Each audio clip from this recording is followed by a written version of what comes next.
जय जय श्री राधे, जय श्री हरि। आज हम सुनेंगे पुरुषोत्तम मास कथा अध्याय 16। श्री नारायण बोले, हे महाप्राज्ञ, हे नारद, वाल्मीकि ऋषि ने जो परम अद्भुत चरित्र दृढ़धनवा राजा से कहा, वह उस चरित्र को मैं कहता हूँ, तुम सुनो। वाल्मीकि ऋषि बोले, हे दृढ़धवन, हे महाराज, हमारे वचन को सुनिए।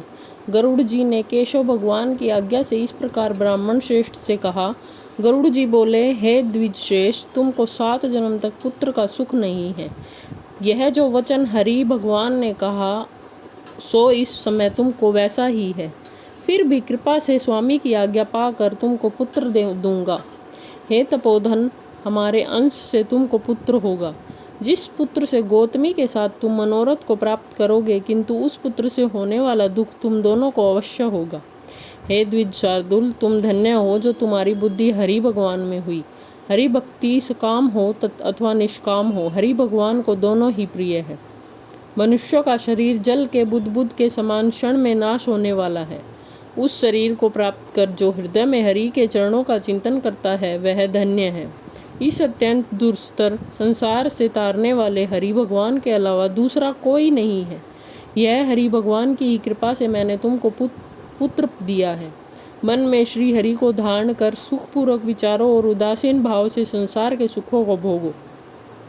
वाल्मीकि ऋषि बोले, गौतमी और सुदेव दोनों स्त्री पुरुष के देखते देखते उत्तम वर को देकर उसी समय गरुड़ पर सवार होकर भगवान हरि शीघ्र ही बैकुंठ को चले गए। सुदेव शर्मा भी स्त्री के साथ अपने मन के अनुसार पुत्र रूप वर को पाकर अपने घर को आया और उत्तम गृहस्थ आश्रम के सुख को भोगने लगा। कुछ समय बीतने के बाद गौतमी को गर्भ रहा और 10वां महीना प्राप्त होने पर गर्भ पूर्ण हुआ। प्रसूति काल आने पर गौतमी ने उत्तम पुत्र पैदा किया और पुत्र के होने पर सुदेव शर्मा बहुत प्रसन्न हुआ। श्रेष्ठ ब्राह्मणों को बुलाकर जात कर्म संस्कार किया और अच्छी तरह स्नान कर ब्राह्मण श्रेष्ठ सुदेव शर्मा ने उन बालकों को ब्राह्मणों को बहुत दान दिया। ब्राह्मणों और स्वजनों के साथ बुद्धिमान सुदेव शर्मा ने नामकरण संस्कार किया। कृपालु गरुड़ जी ने प्रेम से यह पुत्र हुआ था। शरतकालीन चंद्रमा के समान उदय को प्राप्त तेजस्वी यह शुक के सदृश, इसलिए मेरा यह प्रिय पुत्र शुकदेव नाम का होगा। माता के मन को आनंद देने वाला वह पुत्र पिता के मनोरथ के साथ साथ शुक्ल पक्ष के चंद्रमा के समान बढ़ने लगा। पिता ने हर्ष के साथ उपनयन संस्कार कर गायत्री मंत्र का उपदेश दिया। बाद में वह बालक वेदारंभ संस्कार को प्राप्त कर ब्रह्मचार्य व्रत में स्थित हुआ। उस ब्रह्मचर्य के तेज से युक्त बालक साक्षात दूसरे सूर्य के समान सुशोभित हुआ। बुद्धि सागर उस बालक ने वेद का अध्ययन प्रारंभ किया। उस गुरु वत्सल बालक ने सद्बुद्धि से अपने गुरु को प्रसन्न किया और गुरु के एक बार कहने मात्र से समस्त विद्या को प्राप्त किया। वाल्मीकि ऋषि बोले, एक समय कोटि सूर्य के समान प्रभाव वाले देवल ऋषि आए। उनको देखकर हर्ष से सुदेव शर्मा ने दंडवत प्रणाम किया। अर्घपाद आदि से विधि पूर्वक उन देवल मुनि की पूजा की और महात्मा देवल के लिए आसन दिया। अति तेजस्वी देव दर्शन देवल ऋषि उस आसन पर बैठ गए। उसके बाद अपने चरणों पर बालक को गिरे हुए देख देव वत्सल ऋषि बोले, देवल मुनि बोले, अहो हे सुदेव, तुम धन्य हो। तुम्हारे यहाँ ऊपर भगवान प्रसन्न हुए हैं, क्योंकि तुमने दुर्लभ सुंदर श्रेष्ठ पुत्र को प्राप्त किया है। ऐसा विनीत बुद्धिमान, बोलने में चतुर्वेद पाठी और शीलवान पुत्र कहीं भी किसी के यहाँ नहीं देखा। हे पुत्र, यहाँ आओ। तुम्हारे हाथ में यह कौतुक क्या देखता हूँ? सुंदर छत्र, 2 चामर, यव रेखा के साथ कमल, जांग तक लटके वाले हाथी के सूंड के समान ये तुम्हारे हाथ, कान तक फैले हुए विशाल लाल नेत्र, शरीर गोल आकार का, त्रिवली से युक्त पेट है।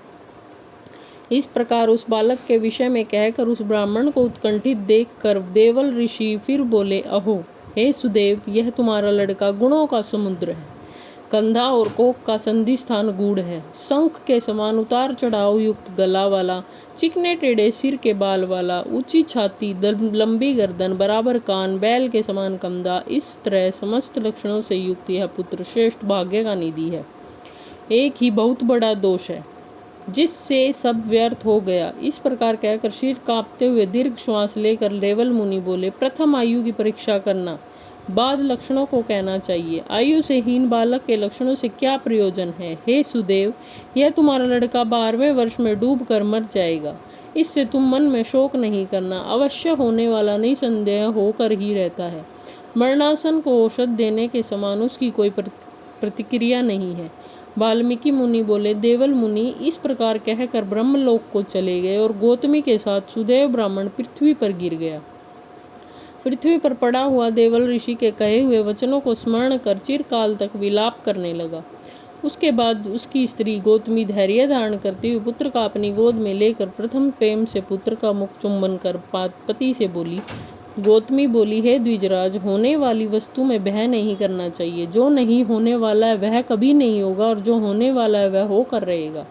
क्या राजा नल, रामचंद्र और युधिष्ठिर दुख को प्राप्त नहीं हुए? राजा बलि भी बंधन को प्राप्त हुआ, यादव नाश को प्राप्त हुए, हिरण्याक्ष कठिन वध को प्राप्त हुआ, वृतासुर भी मृत्यु को प्राप्त हुआ, सहस्त्रार्जुन का सिर काटा गया, रावण के भी उसी तरह सिर काटे गए। हे मुने, भगवान रामचंद्र भी वन में जानकी के विरह को प्राप्त हुए, राजश्री परीक्षित भी ब्राह्मण से मृत्यु को प्राप्त हुए। हे मुनीश्वर, इस प्रकार जो होने वाला है वह अवश्य होता है। इसलिए हे नाथ, उठिए और सनातन हरि भगवान का भजन करिए, जो समस्त जीवों के रक्षक हैं और मोक्ष पद को देने वाले हैं। वाल्मीकि ऋषि बोले, इस प्रकार सुदेव शर्मा ने अपनी स्त्री गौतमी के वचन को सुनकर स्वस्थ और हृदय में हरि भगवान के चरणों का ध्यान कर पुत्र से होने वाले शोक को जल्दी ही त्याग दिया। इति श्री ब्रह्मनारदीय पुराणे पुरुषोत्तम मास महात्म्य षोडश अध्याय समाप्तम। जय जय श्री राधे, जय जय श्री हरि।